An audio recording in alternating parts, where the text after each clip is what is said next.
সুপ্রিয় দর্শক শ্রোতা, আপনারা নিশ্চয়ই আমার সাথে একমত হবেন যে আপনারা লক্ষ্য করেছেন জনাব তারেক রহমান তিনি আমাদের মাননীয় প্রধান উপদেষ্টার সাথে সাক্ষাৎ করেছেন সম্প্রতি লন্ডনে। যেখানে তিনি আ তার বিনয়ের সর্বোচ্চ যে মাত্রা সেটি প্রদর্শন করেছেন। তার বডি ল্যাঙ্গুয়েজ, তার কথোপকথন, তার ব্যবহার আমাকে ভীষণ মুগ্ধ করেছে।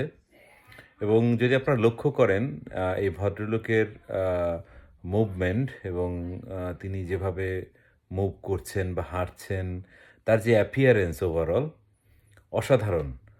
বাংলাদেশের জন্য আমার মনে হয় যে বাংলাদেশকে সার্ভ করার জন্য তার এখনকার যে বয়স সেটি হচ্ছে সবচেয়ে গুরুত্বপূর্ণ এবং সবচেয়ে বেস্ট বয়স আমার মনে হয়।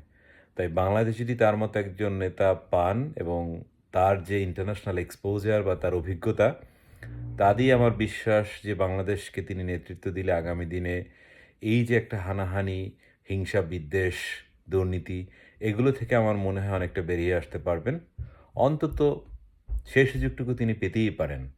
আমরা তো দেখেছি অনেক গণতান্ত্রিক সরকার, অগণতান্ত্রিক সরকার।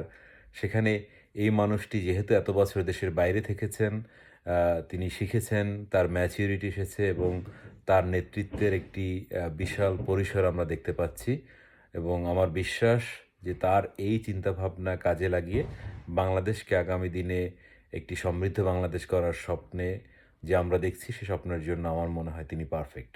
আপনারা একমত হলে আমাকে জানাবেন, ভিন্ন মত পোষণ করলেও আপনাদের সাধুবাদ। অশেষ ধন্যবাদ।